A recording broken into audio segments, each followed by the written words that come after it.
gracias a ustedes que nos han acompañado en la transmisión de esta entrevista que surge en el marco de la conmemoración del Día Internacional de la Prevención del Suicidio, 10 de septiembre. Vamos a cerrar con el bloque 3, pero mencionar pues que en los bloques anteriores hemos conocido las causas, el concepto, qué piensa una persona con tendencia suicida, mitos y verdades sobre este tema, que es importante concientizarnos y sensibilizarnos sobre esta temática, porque como individuos tenemos la responsabilidad de poder ayudar a nuestro prójimo, y es uno de los mandamientos que nuestro Señor nos llama a cada uno de nosotros, el poder apoyar al prójimo y poder amarle como a nosotros mismos. En este bloque de cierre, Pastor, vamos a comenzar hablando como qué hacer y qué no hacer nosotros para acompañar a una persona que tiene tendencia suicida. Bueno, primero comenzar con lo que no hay que hacer, ¿verdad? Con lo que no hay que hacer. Primero, quizás, hay un concepto en psicología que se le conoce como validar los sentimientos. Entonces, lo que no tenemos que hacer es invalidar los sentimientos de esta persona, porque lo que para un individuo puede significar una situación que le esté agobiando, que le esté llevando al extremo de sus capacidades afrontativas, sería entonces validar sus sentimientos. Lo que no hay que hacer es invalidar. ¿Qué significa invalidar? Que vayamos a ridiculizar lo que le está pasando, decirle eso que a ti te está pasando no es nada y compararlo con situaciones que está pasando otra persona, o decirle hay otros que la están pasando mal, porque cada individuo tiene una percepción de la vida de manera diferente, ¿no? También hay un concepto en psicología que se le conoce como resiliencia, y la resiliencia es todo aquel nivel de afrontamiento que tiene una persona. Entonces, al invalidar sus sentimientos o al invalidar sus emociones, lo que estamos haciendo es ridiculizarla, menospreciarla y hasta estigmatizarla, diría yo. Porque si estamos hablando de un tema tan delicado como este, y lo que mencionábamos en bloques anteriores, que hay que tener una atención a lo que ellos dicen, a lo que ellos están manifestando con sus pensamientos y con sus conductas, entonces lo que no hay que hacer es ignorar esto. O sea, lo que hay que hacer es escucharles, lo que hay que hacer es tratar de poner atención, porque ha pasado que hasta que ya ha habido un evento trágico sobre una persona, se comienza a considerar qué es lo que se tenía que haber hecho. Por eso digo, iniciar con lo que no hay que hacer. O pensar que, como dijimos en los bloques anteriores, que este tipo de personas tienen algún nivel de trastorno. No. Hay que considerar la posibilidad y el riesgo en todo aquel que pueda estar atravesando circunstancias adversas, y que sus capacidades de afrontamiento, cada ser humano tiene un nivel de afrontamiento diferente. Hay que considerar eso, por eso no hay que desmerecer, sobre todo la manera en que piensa, la manera en que dice o la manera en que habla. De ahí, entonces lo que hay que hacer es eso, ¿no? Escucharlo, que es tanto lo que cuesta hoy, porque podríamos hablar horas y estar escuchando bien poco. O sea, escuchar es algo diferente. Poner atención a lo que está verbalizando, a lo que está diciendo, buscar apoyo, buscar ayuda profesional. Una de las cosas que al menos en nuestro país es bastante difícil que se haya desarrollado, y es considerar la salud mental como algo importante. Cuando la gente se enferma, muy rápido corre al médico porque hay un padecimiento físico, y obviamente lo que está ocurriendo es que hay una manifestación física. Lo que hay que hacer es que hay que procurar también no solamente la salud física, sino la salud emocional.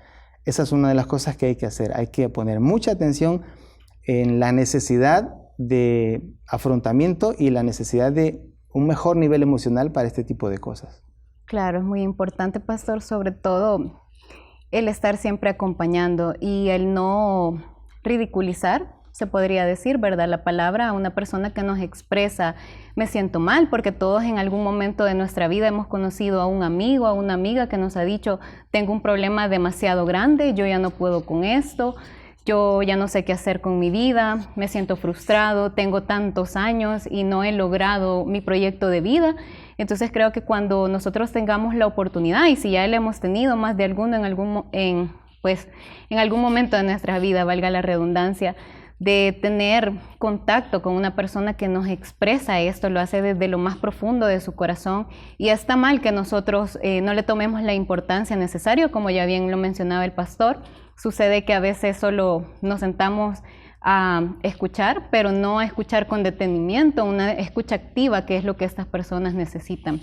Y para eso, pastor, entonces, nosotros, ¿cómo podemos contribuir a la prevención del suicidio? Bueno, primero quizás desde este momento, digamos, estamos haciendo ya una labor, y es concientizando, informando. Como dije, como son temas que son tabúes todavía, en nuestro país todos son temas tabúes, son pocas las organizaciones que se dedican a esto. Comenzar quizás informando de las características, de los índices, de la vulnerabilidad que existe en nuestro país, la vulnerabilidad en las personas, y hacer de esto un informativo constante en todos los niveles. Si yo le preguntara, por ejemplo, ¿cuándo fue la última vez que escuchó una predicación, por ejemplo, de un tema como este, donde es de suma importancia? ¿Cuándo fue la última vez que participó? A las personas que nos están viendo y escuchando, ¿cuándo fue la última vez que participó en un taller? ¿Cuándo fue la última vez que, al ver la necesidad que había en algún familiar, amigo o vecino, fue y buscó información? Entonces, ¿qué hay que hacer? Informarse para transmitir esta información. Otra cosa que se puede hacer es invitar, porque la salud mental es algo que no se publicita, digamos, en nuestro país.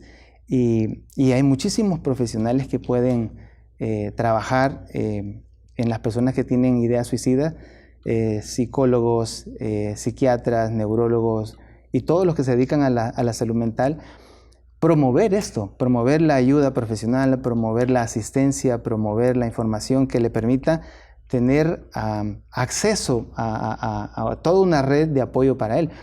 Porque la persona que tiene pensamientos suicidas se siente solo, se siente abandonado, se siente que la vida no va más, que él no le interesa a nadie. Entonces, ¿qué es lo que podríamos hacer? Asistirlo, estar cerca y tener la información oportuna para podérsela transmitir y de esa manera contribuir. Se puede contribuir de muchísimas maneras, no solamente en talleres, no solamente en programas.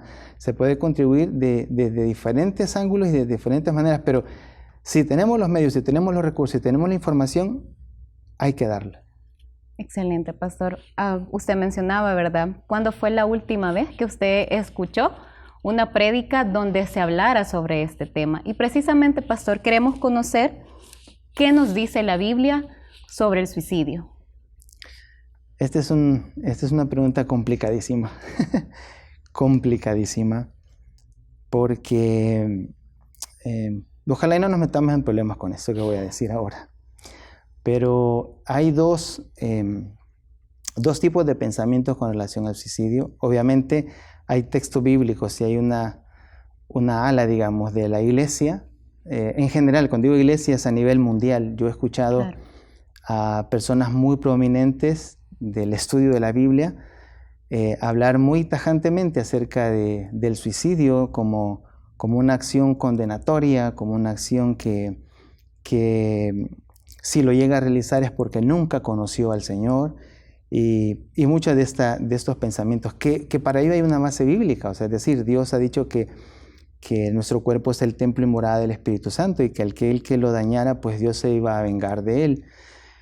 Pero también hay una ala del pensamiento que habla, y esto está más relacionado con la psicología humanista, es decir, con aquellos, y cuando digo psicología humanista estoy hablando de pastores prominentes que también consideran el hecho de cómo se llega a sentir una persona. Y aquí es donde está quizás como el punto de quiebre. Y es que para, digamos, sentar una postura de qué es lo que dice la Biblia, si esta persona lo hizo con plena conciencia, sabiendo que iba a tener consecuencias sobre esto, pero también la otra parte habla y también con una, digamos, asistencia bíblica o con un respaldo bíblico acerca de que aquellos que consideran la salvación como algo que no se pierde. Pero hay todo un dilema, y no es para sentar posturas, sino solo para llegar a este punto que dije que era el punto de quiebre, y es habría realmente que estar en los zapatos de una persona que está sufriendo de forma emocional y que este sufrimiento emocional trastorna todo su pensamiento, trastorna su configuración de personalidad, trastorna su vida entera, y que eso podría decirse desde la psicología humanista y cristianos, que son también humanistas, que esta persona no tenía, digamos, lo que dije al principio en el primer bloque, que era el suicidio era la persona haciéndolo de manera consciente. Pero muchos dicen que esta condición, que solamente la pueden entender aquellos que la han vivido, se pierde cierto grado de conciencia, se pierde cierto grado de capacidad cognitiva en la toma de esa decisión. Entonces, en la Biblia no vamos a encontrar ni tan siquiera la palabra suicidio. Sí hay historias de hombres que hay, creo que como 4 personajes que se suicidaron en el Antiguo Testamento y solo tenemos uno en el Nuevo Testamento. Pero yo quisiera dejarlo en el sentido de decir que nos es más fácil juzgar a una persona que toma esta decisión y decir es un cobarde, era falto de voluntad, nunca conoció a Dios, pero habría que estar en los zapatos de él. Y de verdad le digo esto por las personas que Dios me ha permitido conocer y que hemos logrado trabajar con ellos. El verdadero sufrimiento emocional que esto significa para esta persona, empatizar con ellos es lo más difícil. Criticarlos y mandarlos al infierno de una sola vez es mucho más fácil. Pero la Biblia no sienta una postura sobre eso. Hay textos bíblicos que hablan acerca de que Dios nos ha salvado y que Él ha perdonado nuestros pecados presentes, pasados y futuros. Y hay otros que, digamos, juzgan de manera más directa, decir, no, pues el que hace eso se condenó y punto. Yo quisiera dejar que Dios es quien decida, ¿no? Porque nos es más fácil juzgar y nos es más fácil decir quién se va al cielo y quién no, cuando en realidad el único que entregó su vida fue Cristo y Él es el quien decide por las personas. Claro, muy importante reflexión, pastor, y creo que a veces se nos olvida, ¿verdad?, que la Biblia nos dice que no podemos creernos jueces de nadie, no podemos criticar al otro sin conocer realmente qué es lo que hay en su corazón, qué es lo que hay en su pensamiento, sin conocer sus tribulaciones, sin conocer sus problemas, sus cargas. Entonces creo que ese es uno de los llamados principales que Dios nos hace, ¿verdad? Acompañar al otro, estar en los momentos de dificultad. Eso es parte de hacer evangelio, o sea, eso es parte también de hacer discípulos, o sea, acompañarlo en sus luchas, acompañarlos en esos momentos en los que la vida les pesa, ¿verdad? Hemos escuchado esa palabra o esa frase tantas veces y aquí es donde toma y recobra sentido la expresión. Y ante esto, para ir cerrando, pastor, queremos conocer cuáles serían esas tareas pendientes en materia de salud mental y de acompañamiento que tiene la iglesia evangélica y en sociedad que tenemos, ¿verdad? ¿Cuáles son esas tareas o retos que tenemos? Sí, quizás la primera sería dejar de satanizar una conducta, llamémosla, de algún tipo de trastorno, porque, y esto es bien importante, o sea, la iglesia tiene que conocer, la iglesia tiene que trascender, la iglesia tiene que madurar, la iglesia tiene que aprender. Generalmente cuando alguien tiene esquizofrenia, por ejemplo, se asocia con posesión de demonios y satanizamos muchas cosas. Quizá una de las cuentas pendientes es que creemos que si algo no es de Dios, totalmente tiene que ser del mundo o del diablo, ¿no?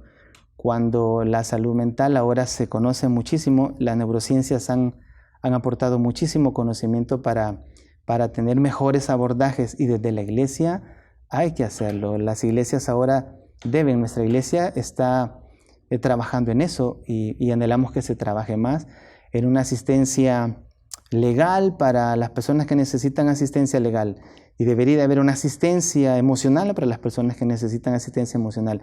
Lo hacemos desde el trabajo celular, pero necesitamos hacer mucho más porque nuestro pastor general lo decía un día, a veces pensamos solo en salvar almas y vemos a la gente como almas y dejamos de verlas como personas. Hay que salvar las personas también, hay que preocuparnos por ello y preocuparnos de una forma integral, tratando de mejorar su su condición física, su condición emocional, su condición económica, redimir todo esto. O sea, la Biblia quiere, Dios ha querido siempre que logremos redimir todas estas cosas. Y la salud mental es una de ellas. Es una gran deuda que tenemos, donde pensamos a veces que solo con hacer una oración con alguien ya le solucionamos sus traumas, ¿no? Y en la iglesia, lamentablemente, hay muchos niños, adolescentes y adultos con muchos traumas desde la niñez, con padres abusivos, con cónyuges abusivos, con una sociedad abusiva, con sistemas de ley abusivos. Y todo esto daña emocionalmente y cognitivamente a un ser humano.